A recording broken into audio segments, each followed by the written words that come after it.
Olá, seja bem-vindo a mais um programa Ideias e Debates. O nosso assunto de hoje é ligado ao direito tributário. Vamos falar do devedor contumaz. Vamos explicar como funciona, esse termo é usado em que situação. Para isso, eu recebo para falar desse assunto as advogadas Sheila Shimada, Patrícia Vargas Fabres e Roberta de Figueiredo Furtado. Sejam todas bem-vindas a esse Ideias e Debates. Vamos começar explicando, de forma didática para o nosso telespectador o que é o devedor contumaz. Oi, tudo bom, Guga? Como tá? Tudo bem? Obrigado pela sua participação. Como é que funciona essa história aí? O que é um devedor contumaz? Guga, primeiro queria deixar claro alguns conceitos que vieram para justificar essa lei e falar que doutrinariamente a gente tem um conceito aberto sobre o que seria o devedor contumaz.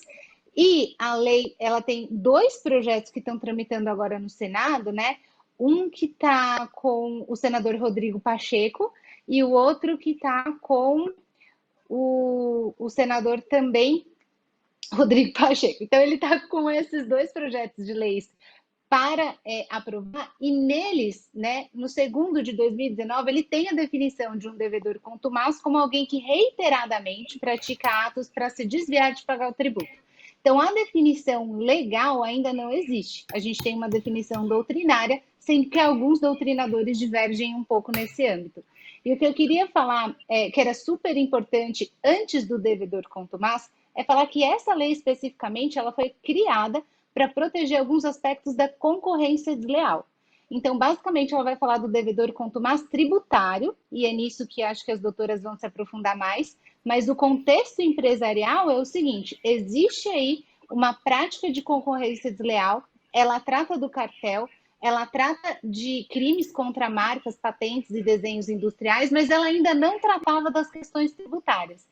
Então, esses dois projetos de lei que vêm definir o que é o devedor contumaz, ele vem tratar especificamente no âmbito tributário como seria ferida a concorrência desleal. Doutora Patrícia, mais a acrescentar sobre essa introdução? Sim, complementando. Primeiro, boa tarde, Guga, boa tarde, Obrigado. Sheila e Roberta, por essa oportunidade. Eu acho que quanto mais a gente discutir esse ponto, que até no final daqui a gente vai ver que ainda tem muito campo para a gente falar sobre ele. Mas o conceito de devedor contumaz, juridicamente, ele está tentando ser definido pela PL 16, né? 46, mas o objetivo principal disso tudo é com que verificado para driblar essa falta de pagamento das empresas que ocorrem corriqueiramente. E daí, o projeto-lei, ele tenta delimitar e trazer um conceito ainda genérico do que seria esse devedor contumaz, né? Porque ele traz, quando fala em devedor contumaz, ele traz a questão de ilicitude, de objetivo como dolo de deixar de pagar, e também um ponto importante que a PL traz é que sejam devedores que façam isso não há mais de um ano, não só naquele ano, mas ano após ano e com débitos superiores a 15 milhões. Agora é interessante dentro disso, quais os principais critérios utilizados na experiência dos fiscos que operam com tal questão para organizar o chamado devedor contumaz? Guga, se eu pudesse só esclarecer para você, Pois complementando não, um pouco o que a pois doutora não. Roberta falou, a lei ela está definindo o devedor contumaz no parágrafo 1º, falando que considera-se como devedor contumaz o contribuinte cujo comportamento fiscal. E aí a gente tem uma ideia ampla, né? O comportamento fiscal se caracteriza pela inadimplência substancial e reiterada de tributos. Então, a gente tem um conceito amplo, como ela bem falou, que é o comportamento fiscal, e depois a gente tem uma habitualidade, que seria a inadimplência reiterada de tributos, tá? Então, qual que é o perigo de um conceito amplo?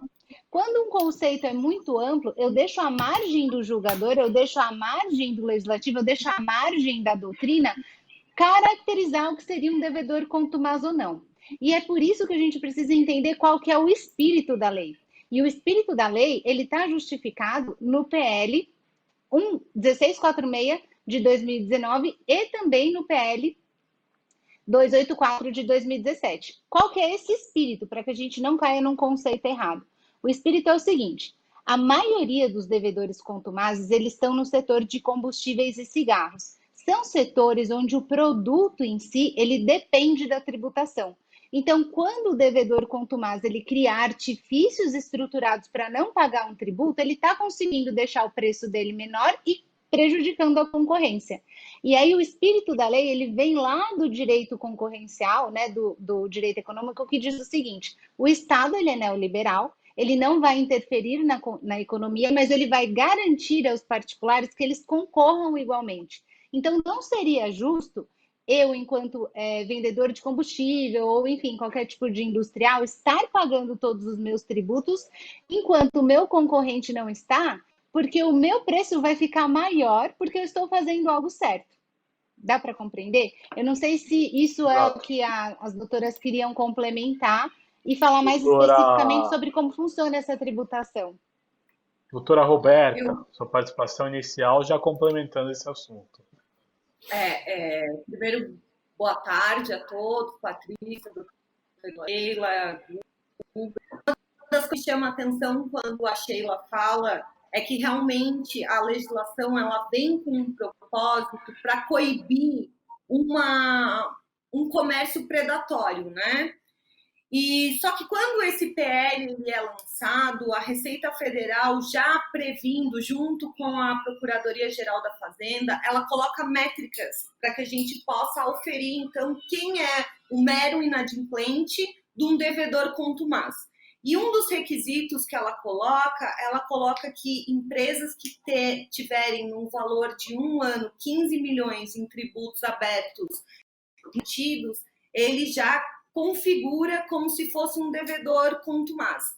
E aqui eu acredito que servir de crítica a isso, digamos assim, que não é simplesmente a ideia de ter 15 em aberto, em passivo tributário, que seja para ti um devedor contumaz. Você precisa se utilizar cada vez mais de artifícios, seja com planejamentos tributários ilícitos, seja com uma repetitiva ações, ingressos de ações pleiteando liminar, seja baixando o preço do teu produto, aonde o teu concorrente ele não consegue competir. Então, a lei ela traz um intuito muito bom da gente classificar quem são essas pessoas para separar o joio do trigo. Bons pagadores de maus pagadores. Mas ela ainda é muito confusa, eu entendo, assim, na minha opinião, ela não delimita bem. E uma segunda crítica que eu gostaria de fazer construtiva a esse projeto de lei é que ela fala em 5 capítulos ou 6 artigos sobre o devedor e, no mais, ela trata sobre a cobrança de dívida ativa. Então, eu não acredito que seria o mais correto a gente tratar uma alteração de uma legislação de execução fiscal junto com um conceito tão amplo que vai ensejar uma restrição muito gigantesca para as empresas. Porque caçar o CNPJ de uma empresa é a mesma coisa que declarar a morte dessa empresa. Então, eu acho que a gente tem que se atentar para, quando a administração pública ela for efetivamente identificar quem são esses devedores contumazes, que ela faça de uma maneira não tão arbitrária, não tão aberta como está no projeto de lei. Agora é importante a gente reforçar, né, a questão, por que geralmente, como vocês começaram a explicar, são produtores, né, são combustíveis, cigarro e outros tipos de alimentos que são altamente regulados pelo Estado, por que eles entram nessa situação com mais frequência? que, na verdade, na minha opinião, são as empresas os segmentos que a tributação é maior. Então, na verdade, a tributação tem um cargo grande e que para o empresário ficar de pé, para esses segmentos ficarem de pé, eles buscam uma forma de se planejar e pagar menos tributo. O que acontece? Existe uma diferenciação muito importante que é feita, que é momento econômico, em que existe uma crise financeira, e a parte da legislação em que tem essa incidência tributária. Porque numa crise financeira fica muito claro que a primeira coisa que qualquer segmento vai fazer é deixar de pagar tributos. Se o segmento tem uma alta carga tributária, ele é o primeiro a ser atingido. Aí, quando a gente fala de bebidas, de cigarros, postos de combustíveis, são os segmentos que, pela legislação tributária, tem uma alta carga de tributos. Então, por primeiro, eles são os primeiros da cadeia econômica a buscar algum mecanismo para diminuir a carga. E daí que eu vejo que existe uma discrepância muito grande em que quais são esses mecanismos que eles tomam para que seja feito um planejamento lícito, ilícito, que ele vai uma evasão fiscal e que reiteradamente tomando evasões fiscais, eles vão aumentar o passivo deles e daí sim eles podem ser considerados os devedores contumazes. Agora é importante, né? Como se define... Pois não, Sheila. Eu queria só fazer uma complementação, exatamente o que a doutora Roberta está falando, que é o seguinte: na justificativa do projeto de lei de 2017, existe uma pesquisa feita pelo Judiciário que disse que existe um passivo de não declaração de tributos, né, só no setor de cigarro e combustíveis, bem como a falsificação, que chega a 8 bilhões de reais. Então, quando a gente está falando que esse projeto de lei ele veio para esse setor, não significa que ele veio exclusivamente para esse setor, mas as pesquisas indicam que ele é o setor que mais está afetando os cofres públicos. E para você formar o preço de um cigarro, formar o preço de um combustível, a tributação é essencial. Tributos que incidem fazem parte da formação do preço. Então, quando a gente fala de formação do preço e uma prática de sonegação, uma prática de falsificação, uma prática de contrabando, eu diretamente atinjo a concorrência. Então, no final dessa justificativa, ela fala que a lei não pode ter fins meramente arrecadatórios, e a justificativa para a lei não ter fins meramente arrecadatórios é exatamente essa finalidade social, de garantir que os outros comerciantes que pagam devidamente seu tributo consigam concorrer em preço. Eu quero fazer mais uma complementação ao que a doutora Sheila falou, respondendo a sua pergunta ainda, Guga, quando você pergunta por que empresas de postos de gasolina e tabaco, elas tendem a ter um perfil mais sonegadores, de devedores contumazes. Eu li uma reportagem incrivelmente interessante de um advogado chamado Luciano Godoy, e ele explica que por que tem tanto alto índice no mercado de carros ou de combustível. E ele fala assim, ó, eu vou até parafrasear ele, que eu acho interessante. Os devedores contumazes, vão em produtos que são de consumo rápido. Cigarro e combustível, por exemplo, você usou e não há mais rastro do crime. Ninguém vai ser devedor contumaz, por exemplo, fazendo geladeira e televisão.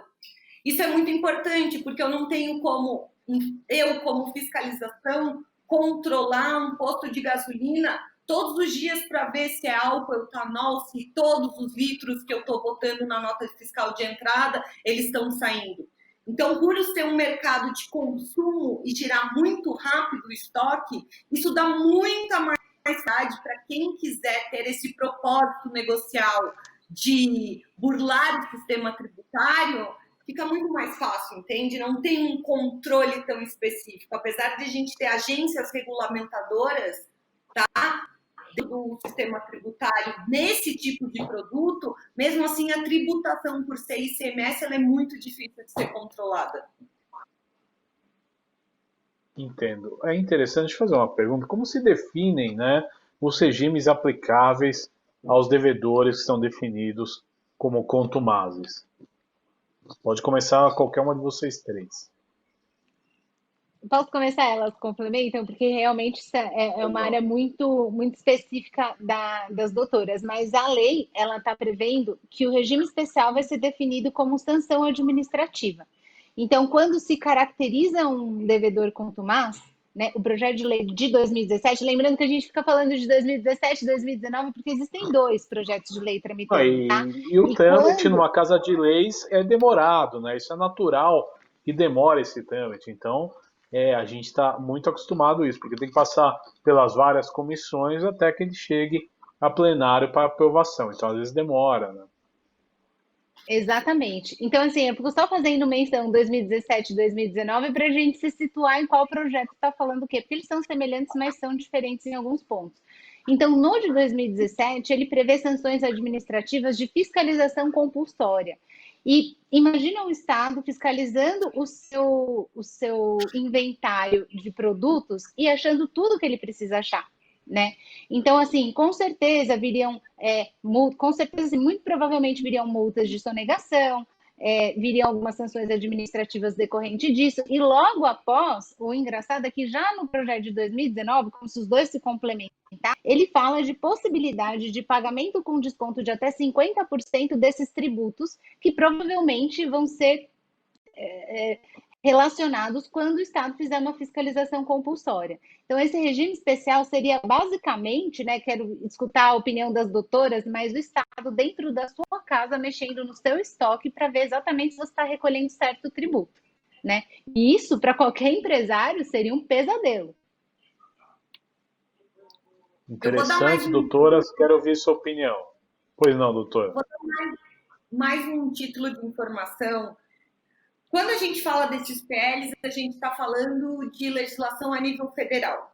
O que acontece? Alguns estados, como São Paulo, Paraná, Rio de Janeiro, Minas, Bahia, Rio Grande do Sul, Goiás, Alagoas, Maranhão, Pernambuco e Mato Grosso e Sergipe, eles instituíram um regime especial de fiscalização desses devedores contumaz, que para eles é voltado para o ICMS. O ICMS não pago num período de 6 a 12 meses, dependendo do estado.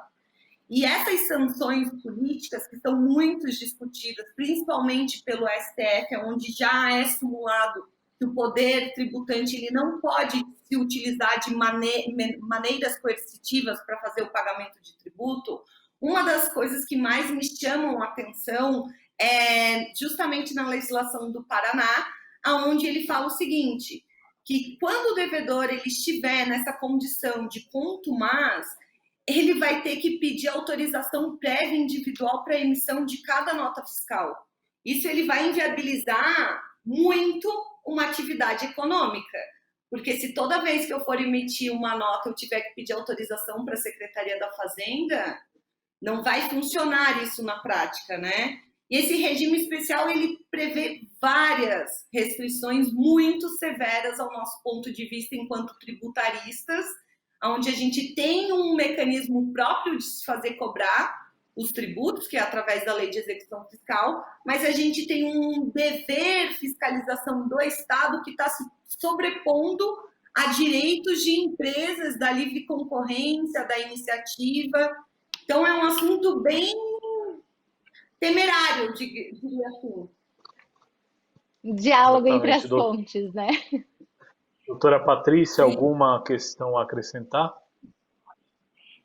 Complementando e também dando minha opinião, porque o que chama a atenção é que existe, né, pela Constituição Federal, a tua ampla defesa do contribuinte. E no momento em que ele seja coagido por esses procedimentos administrativos que sejam instaurados de uma maneira em que inviabilize o negócio dele, ele começa a não fazer sentido trazer esse projeto de lei sem que a gente tenha uma segurança jurídica de que como que eu vou, por exemplo, perder meu CNPJ sem eu ter certeza e sem ter prova 100% cabível de que eu sou um devedor contumaz e vão bloquear meu CNPJ, então eu não vou conseguir mais estar produzindo, faturando e muito menos viabilizando um plano para eu arcar e pagar com o meu passivo tributário que eu devo para o governo. Então, são algumas cautelas que devem serem atentas para que todos esses procedimentos, esses regimes que devem ser adotados para que sejam fiscalizados quem são, e como disse a doutora Roberta, diferenciar o joio do trigo, que sejam, por mais que o poder tenha a discricionariedade de instaurar procedimentos administrativos para fiscalizar, esses procedimentos administrativos eles têm que ser instaurados com muita cautela, para evitar qualquer tipo de ampla defesa e da livre atividade econômica dos próprios contribuintes. Agora, doutoras, dentro dessa lei que vocês explicaram, que estão em tramitação, quais as mudanças aí que são principais, né? Mudança-chave nesse regime tributário? Começo com a doutora Sheila.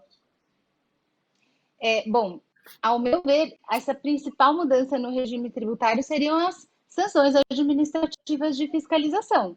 Porque eu entendo que quando uma empresa está sendo fiscalizada diretamente pelo Estado, que está controlando até o fluxo de estoque dela, ela provavelmente vai mostrar muita coisa que ela não estava querendo mostrar. Lembrando que o Estado não vai fiscalizar aquele contribuinte que está adequado, ele vai direto no devedor contumaz. Então, você imagina uma sanção administrativa desse nível, quantas sonegações, quantas evasões de divisa, como vai ser a vida da empresa com o Estado fiscalizando o próprio estoque. Então, acredito que essa sanção por si só, na prática empresarial, já é muito prejudicial. Agora, queria ouvir das outras doutoras também. Doutoras, vamos lá. Eu vou falando, eu acho que depois a doutora Patrícia me complementa. Eu tenho uma opinião bem sólida sobre essas sanções e no meu modo de ver, quando a lei traz dizendo, porque são uma série de requisitos que a pessoa, um empresário ou um empresário individual, ele vai sofrer a partir do momento que ele é considerado devedor contumaz. E no artigo, exatamente não sei qual é o artigo do projeto de lei, mas ele fala o seguinte, que por um prazo de 10 anos, essas pessoas elas não vão poder usufruir de benefícios tributários. Até aí eu entendo que isso faz sentido, mas a partir do momento que a lei já especifica dizendo que um dos benefícios tributários que eles não vão poder usufruir seria o parcelamento, eu acho que o parcelamento ele não é um benefício tributário. O parcelamento ele é colocado à disposição dos contribuintes pelo ente federativo que entendeu ser melhor para ele arrecadar, ainda que num valor menor, mas diminuir o estoque de crédito tributário para eles. Então, algumas sanções que a lei coloca, eu acho ela um pouco exagerada, porque um prazo de 10 anos, uma empresa não consegue sobreviver 10 anos sem emitir nota fiscal. Não existe isso. E se ela já é devedora contumaz e ela tem um estoque grande de passivo tributário, se você não der a chance dela fazer uma transação tributária, ou um parcelamento, ou um refis, essa dívida vai se tornar irrecuperável para sempre. Então, você penalizou, você identificou quem é, mas você não recuperou o tributo. E eu acho que essa lei ela deve servir de estímulo para arrecadar de créditos tributários de difíceis recuperações, de grandes devedores. Então, eu penso, no meu ponto de vista, que as sanções, ainda que o STF diga que sanções políticas não podem ser usadas no direito tributário, eu ainda penso que ele pode ser relativizado isso, mas não da maneira que está no projeto de lei. Doutora Patrícia? Sim, na verdade, o que eu vejo é que o projeto de lei ele tem um objetivo de punir os sonegadores com maior severidade e recuperar esse grande passivo de créditos tributários que tem aí, que a União e os estados e os municípios deixam de receber. Mas, na verdade, o que me chama a atenção é que quando a gente fala de um procedimento fiscalizatório, se a gente for fazer uma analogia, a gente estaria falando, na verdade, de uma compliance fiscal nas empresas, que, na minha opinião, o governo buscar trazer nessa, inclusive, como os procedimentos fiscalizatórios é nada mais nada menos de compliance fiscais nas empresas, dividindo essas.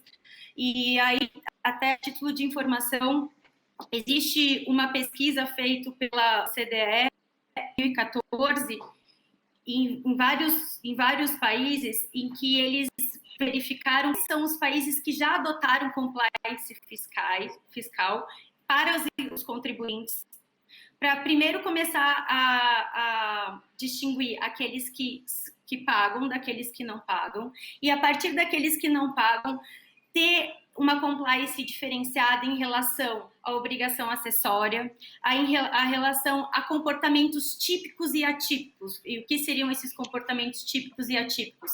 A parte societária, se a Constituição, se os sócios são os mesmos, se é um grupo econômico, se não é um grupo econômico, se está em diversos estados, se está em municípios.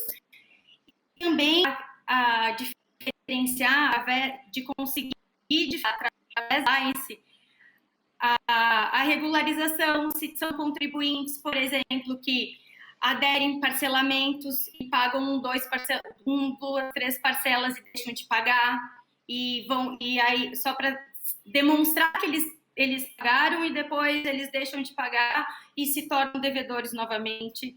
Então, deveria ter uma compliance fiscal que faça uma peneira para diferenciar aqueles que têm uma atuação sempre 1, 2, 3, 6 meses, 1 ano, e verificar como eles atuam na tributária deles e também na parte societária e também na parte comercial. E aí, a partir disso, verificar o pagamento, a forma do pagamento, se eles aderem tributos, simplesmente deixam de pagar os tributos, aí continuam outra empresa, mas com o mesmo negócio. Então, compliance fiscal, que seria esses regimes administrativos fiscalizatórios, ela tem que ser muito bem pensada para começar a fazer partir do genérico da peneira e a gente fazer uma diferenciação, para ser exatamente uma diferenciação daquele empresário, daquele contribuinte, que ele tem uma dificuldade econômica, mas ele está se planejando para pagar o tributo, daquele que já parte do princípio que ele vai começar a atividade econômica dele com a intenção de não pagar e constituir um passivo para ser administrável de uma ele vai 1 a 5% do que é realmente o débito dele, e aquilo se acumulando dentro desse pacote aí de bilhões de passivo que existe no Brasil, em que o contribuinte devendo. Então, eu acho que essa parte de compliance fiscal que o governo precisa adotar como procedimento fiscalizatório, ela vai fazer toda a diferença, ela que tem que ser bem pensada para ser instituída. Agora vocês tocaram num ponto importante que foge até um pouco do nosso tema central, mas, por exemplo, empresas aí que às vezes passam por dificuldade, às vezes, num primeiro momento, o gestor, o empresário, às vezes até o pequeno, né? Empresário, ele fala, eu vou deixar de pagar o imposto. Só que essa dívida de imposto, ela sobe, ela cresce, ela vira uma bola de neve que o empresário chega no momento que ele nunca vai conseguir pagar essa dívida tributária. Como se resolve isso, doutora?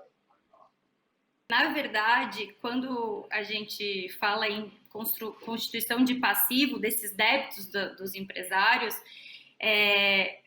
falando agora como advogado dos contribuintes, sempre tem aqueles contribuintes que têm a dificuldade tem os contribuintes que têm a dificuldade financeira, tem os contribuintes que têm a dificuldade de compreensão legislativa tributária, porque o nosso sistema tributário, ele é muito complexo. Dependendo do segmento da atividade, ele é muito mais complexo um do outro. As obrigações acessórias são imensas. Então, o que acontece? Às vezes, essa construção do passivo, desse débito que eu começo a dever para o governo, ele se dá por uma falta de uma informação numa obrigação acessória que cruzou com outra que eu não informei, e isso construiu uma dívida. E, na verdade, quando ele chega, por exemplo, no nosso escritório com auto de infração, com essa dívida, a primeira coisa que a gente vai analisar é se ela foi formada, se ela foi constituída de uma maneira legal. Porque muitas vezes existem cobranças e autuações contra as empresas em que houve uma falha de constituição dessa dívida por não obedecer os procedimentos administrativos, em que a gente consegue demonstrar que houve aquele, por exemplo, aquele pagamento do tributo, ou houve uma declaração de um faturamento errada pelo fato de um preenchimento de uma obrigação acessória. E isso, e aí, quando pergunta, Guga, mas esse conhecimento da construção do passivo dela, às vezes não. Por isso que a gente vê muito falar das auditorias, o quanto é importante uma empresa ser auditada, principalmente depois que todas as obrigações acessórias, elas são eleitas e elas se cruzam na Receita Federal. Então, se tem qualquer informação errada, atenção, e pode ter uma autuação que é errada. Então, é uma bola de neve, e muitos empresários e muitos contribuintes, eles às vezes deixam de fazer, por exemplo, o preventivo de saber o seu dever de casa, de todas as suas obrigações tributárias, para até formar o preço do negócio dele, e depois acaba levando um tombo por uma autuação em descumprimento, e que, na verdade, ele não tinha nem a intenção, nem o objetivo de criar aquele débito perante o governo. Mas por não estar planejado e organizado, e de repente acabou utilizando de uma forma errada do crédito e da sua apuração, seja de uma empresa real de apuração de regime de PIS e COFINS, em que, se você quer se utilizar do crédito, existe uma burocracia muito forte em você preencher todos os requisitos da legislação para as obrigações acessórias. Se tem uma falha aí, já surge um buraco em que pode se tornar um débito e ele ser autuado.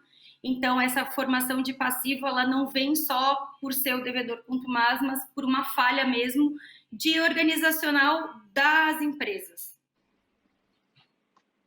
Entendo. Mais alguma coisa a acrescentar, doutora, sobre esse assunto? Sobre o assunto do parcelamento, não. Acho que foi bem pontuado. A única questão que eu queria pontuar mesmo é que aqui no escritório a gente fala muito sobre direito empresarial, que vai olhar para várias áreas. E eu costumo falar para os meus clientes assim: toma muito cuidado com o tributário, porque o empresário ele precisa sempre estar olhando para as questões trabalhistas, ele precisa estar olhando para fornecedor, ele precisa olhar para cliente, ele precisa olhar para os bancos. E assim, eu falo, olha, eu nunca a impressão que dá é que o governo fica por último, de uma ação trabalhista. Né? Ele se preocupa, né? Mas ele acha que, assim, pelo trâmite do processo judicial tributário ser um pouco mais lento e pelo fato do fornecedor estar sempre batendo na porta dele, o funcionário está sempre trabalhando lá, ele vê o funcionário mais vezes, ele vê o fornecedor mais vezes, e o Estado fica aparentemente distante, ele acaba deixando essa questão um pouco mais sem a atenção que ela deveria receber. E quando eles vêm aqui para o escritório, eu geralmente falo: eu nunca vi ninguém quebrar por causa de uma ação trabalhista. Eu nunca vi ninguém quebrar por causa de um contrato inadimplente com o fornecedor. Mas o Estado já quebrou muita empresa. Então, toma cuidado com o tributário. Sem dúvida nenhuma, né? É uma questão interessante, né? Porque a dívida, é importante a gente esclarecer para o espectador, a dívida tributária, a dívida de imposto, ela não caduca nunca, é isso? Não, ela caduca. Caduca Sim, também, porque caduca, as outras dívidas, por exemplo, têm um período de prescrição. Como é que funciona no tributário isso? no direito tributário a gente tem duas fases onde caduca, que na verdade não se chama caduca, né? Mas antes, a Fazenda ela tem um prazo de 5 anos para constituir esse crédito tributário para ti, contra o contribuinte. Passado esses 5 anos, se ela não constituiu, a gente entende que ela decaiu do direito dela de constituir. Mas, além dos 5 anos para constituir, ela tem mais 5 anos para te cobrar. Então, a gente chama que em direito tributário existem mais ou menos uns 10 anos de gap, onde você pode estar descoberto. Mas a qualquer momento, eu enquanto fazenda, constituí uma empresa, um crédito tributário contra uma empresa. Essa empresa, ela abre um processo administrativo, tá? Ela se defende, esse litígio pode, digamos, no federal, chega no CARF. Em todo esse momento, está suspenso esse período de prescrição. Mas a partir do dia 1, que é a publicação do acórdão, a dívida recomeça a contar. Então, as dívidas tributárias, elas são antigas, digamos assim, bem antigas. A gente discute processo aqui dentro do escritório de dívidas de 30 anos. E mesmo assim, elas continuam válidas. Então, é uma questão um pouquinho diferente no tributário. Entendo, interessante a gente explicar. Guga, E eu posso fazer uma pergunta Exato. para as doutoras?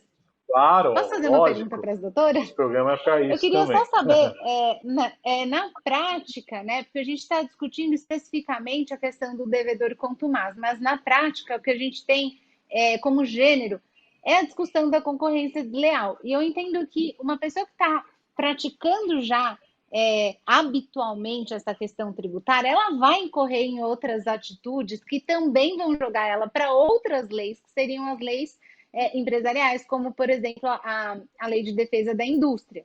Então, eu tenho o seguinte cenário, né? Eu tenho o CAD para denunciar cartel, para denunciar atos de concorrência desleal, para denunciar uma série de questões que acontecem na esfera do direito empresarial. Só que a gente não pode separar a vida do empresário por esferas do direito, porque a vida do empresário, ele abrange tudo. Então, quando eu estou falando que por concorrer deslealmente na esfera empresarial, eu vou para o CAD, por concorrer deslealmente na esfera que trata do devedor contumaz, é a fiscalização que vai recair sobre mim. A minha pergunta seria, dentre um diálogo das normas, né, que é o que a gente está fazendo aqui, quando eu vejo uma empresa que ela está cometendo diferentes ilícitos, né? Então ela está copiando marca, copiando patente, difamando a outra empresa no mercado, além disso ela não paga tributo, etc, etc. Como que a gente faria para fazer esse diálogo entre as normas? Porque hoje a gente tem a possibilidade do empresário que está concorrendo deslealmente ter o próprio concorrente denunciando ele no CAD. O que a gente não tem essa previsão agora no devedor contumaz. Mas eu entendo que uma vez que ele denuncie no CAD, vai ficar muito mais fácil também denunciar essa questão do devedor contumaz. E queria saber qual que é a opinião que elas vão ter, como na prática isso vai ser aplicado, porque a gente sabe que na prática vai envolver mais de uma área, né? Não só a tributária. Patrícia, primeiro. Não, Roberto, quer falar? Pode. Ah, tudo bem. Vamos lá, Roberto, você começou, pode emendar. No direito tributário, Sheila, a gente parte de um princípio que existe também um canal de denúncia que você pode fazer nas receitas federais, ou nas estaduais, ou na municipal, mas a gente tem uma questão que é o seguinte: quando eu sou o meu credor, eu contribuinte, devedora contumaz, o meu credor é a Fazenda. A Fazenda ela não pode me usar de sanções políticas que me inviabilizam a minha atividade econômica só para me cobrar tributo. Então, existem 3 súmulas que elas são muito assertivas, dizendo que não pode ter essa mistura. Mas o que acontece na prática? A Procuradoria, vou falar em âmbito federal, tá? A Procuradoria da Fazenda, quando ela identifica comportamentos atípicos, como inadimplência sistemática, má-fé, atividade ilícita, a primeira coisa que ela faz é um arrolamento de bens. Então, ela arrola, às vezes a dívida ultrapassa 15 milhões, que é o teto que está nessa PL, e às vezes ela não precisa necessariamente ultrapassar esse valor de 15 milhões, esse teto, só que o patrimônio da empresa é menor do que o da dívida. Então, o que ela acontece? Ela faz esse arrolamento de bens sumário, ela vai começar uma fiscalização de longe ao contribuinte, e quando ela começa a ver que existem indícios de fraudes continuados, ela entra com uma medida cautelar, onde ela enquadra, vamos falar assim, muito bem esse contribuinte. Então, não tem esvaziamento de patrimônio, não tem... Eu tenho uma série de restrições. Mas as leis, é engraçado você colocar isso, porque faz sentido. As leis, elas não se convergem. Então, eu tenho uma sanção numa lei, eu trabalho outra, no tributário eu tenho outra. E se a gente entender que o empresário, ele lida com um planejamento econômico financeiro mês a mês, vários atos que ele incorre, errados ou não, ilícitos ou não, eles têm repercussão civil, criminal, tributário, societário, mas realmente não existe uma junção, um funil de leis aonde diga assim, olha, você que incorreu em todos esses deslizes, você vai ser apenado de tal forma. Não existe isso. É bem interessante. Nunca tinha pensado nisso, Mas mas faz existe. total sentido. Existe na vida deles, né? Só não existe nas normas legislativas. Patrícia? Porque na prática, na verdade, além no dia a dia da questão tributária, sendo o devedor contumaz ou não, mas como o governo ele está ávido, as procuradorias elas estão ávidas, porque se instaurou uma execução fiscal, por exemplo, antes, se não consegue citar, antes tinha penhora o bloqueio de um financeiro da empresa, uma online, o juiz dava a ordem e o juiz ia lá e passa a ordem um dia. Agora, o juiz já consegue deixar a ordem ativa para se cair qualquer dinheiro no caixa da empresa, aquilo já é bloqueado para a União, e para a União ou para os estados ou para o município. E muitas das vezes acontece esse bloqueio em início de discussão jurídica, se aquele débito é devido ou não, e que isso também já torna inviável o negócio do contribuinte. Muitas vezes a gente tem que entrar no processo e falar, bloquearam, e eu tenho que comprovar que aquele valor era para a folha de pagamento dos funcionários da empresa e eu quero discutir ainda aquele débito que está sendo cobrado. Então, na verdade, esse tipo de sanções, além de elas não estarem afuniladas, elas vão... O empresário tem uma sanção de um lado tributário, se, por exemplo, ele tem um processo. De repente, esse mesmo empresário, ele tem uma sanção, além de que ele tem um processo, ele tem um débito que ainda não foi nem começado a discutir, ele não conseguiu parcelar e foi constituída uma CDA e aquele procurador foi lá e protestou uma dívida dele e com um protesto na dívida dele ele não consegue pegar um financiamento ou um empréstimo no banco para fomentar a compra de fornecedores e tal. Então, no nosso dia a dia tributário, a gente percebe que os empresários eles têm uma grande dificuldade para administrar essas sanções que já ocorrem, e mesmo sem ser devedores contumazes, pelo fato de que existem esses mecanismos que são tomados desenfreadamente, muitas vezes, e travam a operação. E aí a gente tem que entrar com mecanismos demonstrando que antes de você travar qualquer operação e qualquer atividade econômica dele, ele precisa primeiro comprovar que aquele débito é devido ou não devido, e segundo, ele não pode parar a operação dele por conta de uma atitude, às vezes, não existe nenhuma legislação, por exemplo, que permita, em termo federal, o débito. Existem medidas prudenciais em que, a partir daí, as autorias estão protestando e, de uma forma de coação, fazendo com que, eu vou inviabilizar a tua atividade econômica, eu te travo, você me paga. Senão, se você não me pagar, eu não vou tirar teu protesto. E, na verdade, imagino que, Sheila, agora voltando para você, na parte concorrencial e, lógico, nas outras áreas do direito, também tenham isso. Imagina, então, um empresário que ele está travado com um protesto tributário, com uma denúncia